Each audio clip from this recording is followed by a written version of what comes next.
your show. Hello, everyone. This is Thursday Night Political Hot Seat. Well, right now I have Town Board Chairman Harley Kulkin with me. I didn't invite any special guests tonight because... You mean I'm not special? No, you're not special. Oh, man. All those guys, Should've known. we got those...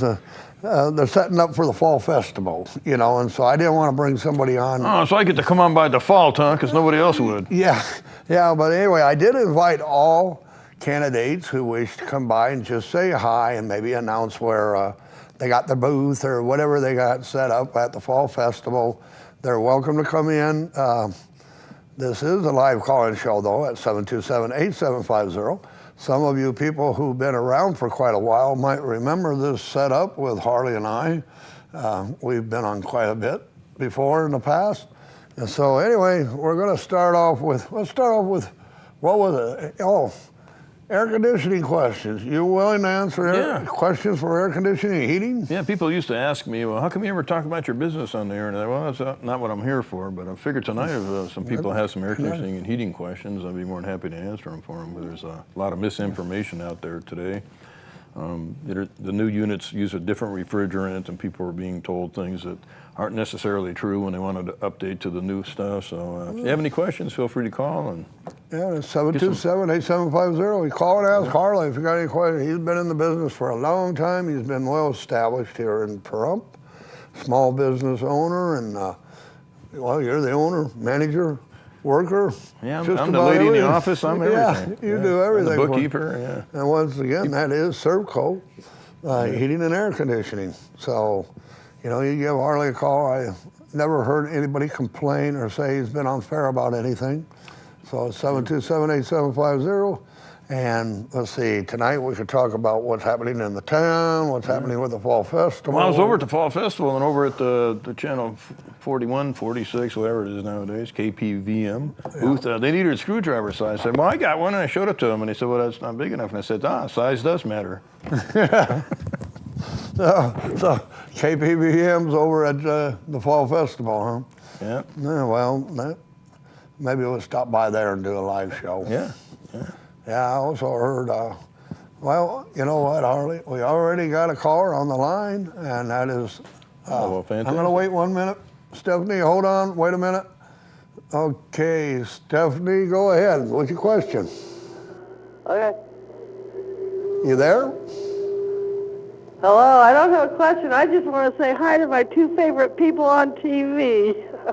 Thanks. It's been a while since it's just been him and I. We've been through this for a lot of years together, babies, and you're both doing great. Harley is a great person, and those Red Sky barbecue tickets I won, oh my God, did we ever pig out? It's delicious. Are you going to have a trivia question tonight I can win? Oh, well, wait a minute. Yeah, you can't After the next commercial, Harley and I got to discuss this because I didn't get time to think about it today. I got a question. It took me a hard time to find out. Harley's got a trivia question he's going to ask right now. Anybody out there? If you want knows me the to, answer? I got one. Are you still on? Even the it? town office didn't. Wait a minute. Stephani's got an unfair Right advantage. now? Okay, I got to hang up so I can hear it. Okay. Yeah. Okay, go ahead and hang up and Harley will ask it. What year was the unincorporated town of Pahrump created?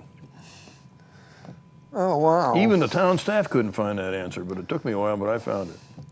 I would say 1913, but I guess not. Well, you're close. Well, we got to give the people a little bit of a break. Actually, you're kind of a ways off, but anyway. Oh, really? Yeah, what year was the unincorporated town of Pahrump created by the Nye County Commissioners? Was it still Johnny then? 1913? Well, I don't know what it was. Actually, this whole valley's the Johnny Township, created in, I think, was 1905, as I recall. And it still exists, really. You know, it's one of those things where it still exists. It's still on the books, but everybody ignores it, moves on, and does whatever they want. Yeah. But it's still there, actually. Oh, okay. Well, I know there used to all be Esmeralda County, and that was broken up to where Nye County, right? Yep. Back when Used to be all Virgil kinds Earp of was stuff. the sheriff and Wyatt Earp was the deputy, and Yeah. they, I wonder if he wants to run for sheriff here. I'd vote for him. Yeah, he's probably kind of skinny right now. Would it be okay if I said he'd probably do a better job dead than what we got now? I better not say come on, that. I better not Harley. say that. I've kept the show pretty level. I'm just fair to joking around. I'm everybody. gonna have some fun tonight. Okay, so we're gonna have some fun. We'll get back to the Fall Festival. What do you think of the Fall Festival? I heard rumors about it should be the date it used to be some years ago. What do you Yeah, I was think? talking to one of the vendors now, and she pointed out what I already know. There's a lot of stuff going on all over the state. As an example, Street Vibrations in Reno. Henderson has this huge, it's their yearly big old huge car show. So most of the vendors choose to go to those things, so there isn't much left. She said that she doesn't go to the Henderson thing, even though she'd make more money because she don't like sitting on the asphalt. It's on the asphalt. It's just kind of warm for her, but that's where most people go. So then I was telling her, well, I always thought it should be the first weekend in October works really well. And she said that would be an excellent weekend because there isn't nothing going on, and we would definitely get some way better vendors because, with all due respect to the ones we got, and I'm sure glad they come, it just seems like it's kind of like more some trinket stuff and people selling food. You know, there isn't entertaining things or, you know, a lot of stuff going on, but because they're going everywhere else. Yeah, well. Oh, here's our next guest. Well, I'll give you a hint. He's got a tail. I did. Wait a minute. He was trying to bite me outside, and now he wants me to pet him. What's going on with that? Why? Well, it might be because you gave me that treat to give to him. Now he wants another treat. Now he's going to bite me if I don't give him another one.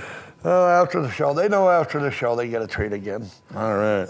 I guess he's early. They just like being on TV once in a while. Anyway, you know, unless I'm really losing it, some years ago, when my wife and myself was on the committee for the Fall Festival, and it always was the first weekend of October. Yes, yeah.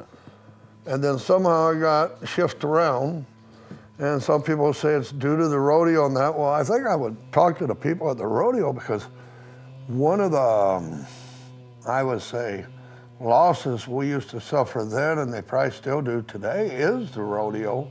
So why should, you know, we used to have, well, you remember you had your two spaces down there by where the rodeo was, and one bigger space. one big space, but you had the Boy Scouts in there, or Cub Scouts, and then everybody everybody got mad at you and said you weren't paying enough or something. I don't know. Right, yeah. But anyway, you used to have two rows all the way around of vendors. Yeah. I mean, that place was packed full of vendors. And now when I go to it, they're lucky if they got one row going around. Yeah, when I was talking to the lady I was mentioning earlier, she was talking about, you know, in years past, of course, it was really good, and then another group took over the thing, and it got really expensive, and the paperwork was a nightmare. So then we lost a lot of people, and then they find other places to go, and they get into this routine because people set up where to go next year, you know, well in advance, way over a year in advance. So now we're trying to get it back on track. So it seems to be getting a little better every year since the town took it back. But we're competing against major events in the state, and I don't see how we're going to get much better if we don't change our date.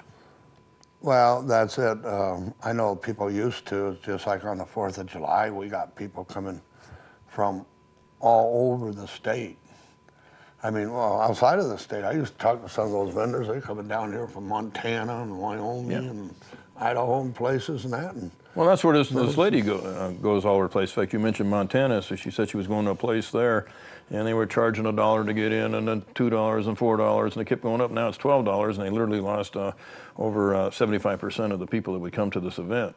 Right. And we're sitting here with a fairgrounds that's got a pretty nice parking lot paved now and a fenced-in area where we could charge. But if we just charge $1 or $2 a person, that's nothing. And then just think of the revenue that would help raise to put into our parks to move forward. You know, one of the things I'm always trying to explain to people is that government's a business. It's in the business of providing services to the people. And to fund the business, we tax people. But of course, we don't want to tax them to death. So it's nice if we can supplement the tax base with things like tourism and bringing jobs to town so that people make good money and they spend it, they support the businesses. And unfortunately, we haven't seen the county commissioners get that idea, and they're against everything. It's like recently voted against the RV park. And I'll give you an example of how I feel. They wanted to build a big RV park with a lake, and then they try to put up a smoke and mirrors deal to get people behind it. They made the right decision that, oh, well, we don't want them using up our water. They have water rights. They paid for the water rights. They have a right to use the water rights. Now, personally, I always support over a residential development, I support commercial development, because if I'm spending, there's only so many water rights out there, and if I use them for commercial, I'm putting people to work, I'm bringing money into my community, I'm increasing tourism, and so on. But if I build residences with them, and when somebody wants to do a subdivision, they have to turn in water rights, then all I did was increase my liabilities, right? Because property tax doesn't pay for everything that you need, the schools and everything. I mean, we always got our hand out looking for grants and everything, trying to survive and do things. So it's better that we use the water rights that are available for a commercial enterprise.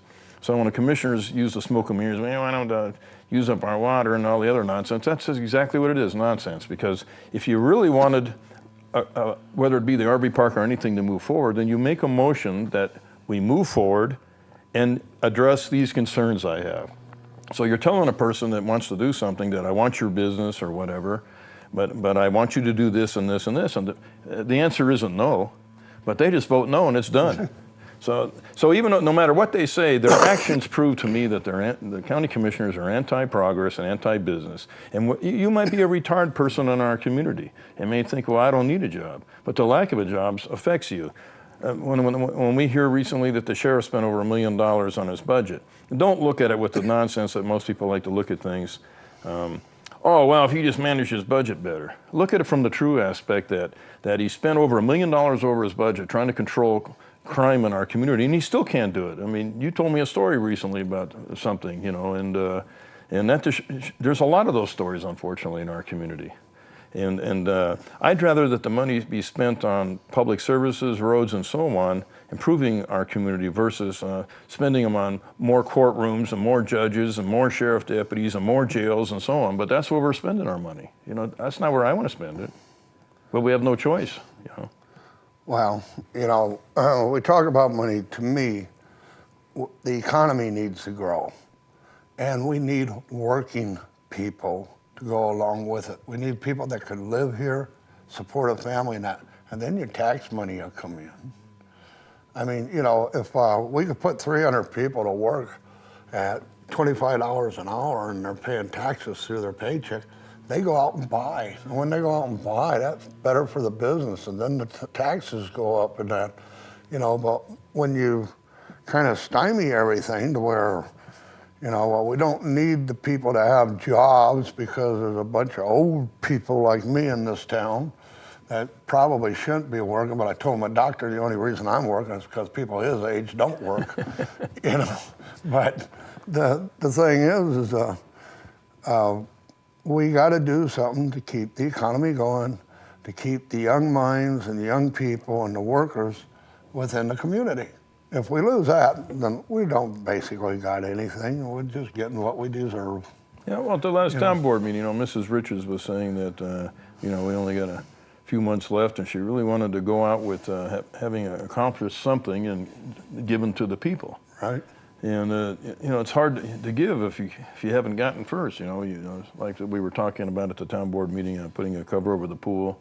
Well, there's keeping that pool open all year round versus just in the warm months. Where, as an example, we have volunteers for our lifeguards because they're school age people and are out of school. We wouldn't have to pay for lifeguards, and we would have to pay for additional staff, and we would have to pay to heat the water, and it'd be a tremendous liability. So I said, well, if the people really want to cover over the pool, maybe we would raise the tax on the pool district. And I said, well, let's say there's 50,000 parcels in our valley. We raised it $2 a parcel per year. Well, $2 ain't hurting anybody. But now you got $100 grand to try to get this thing going. Oh, I don't want to raise taxes. Well, then you can't give if you don't get. I mean, you know. All righty. Well, keep that thought. We'll be right back after these messages.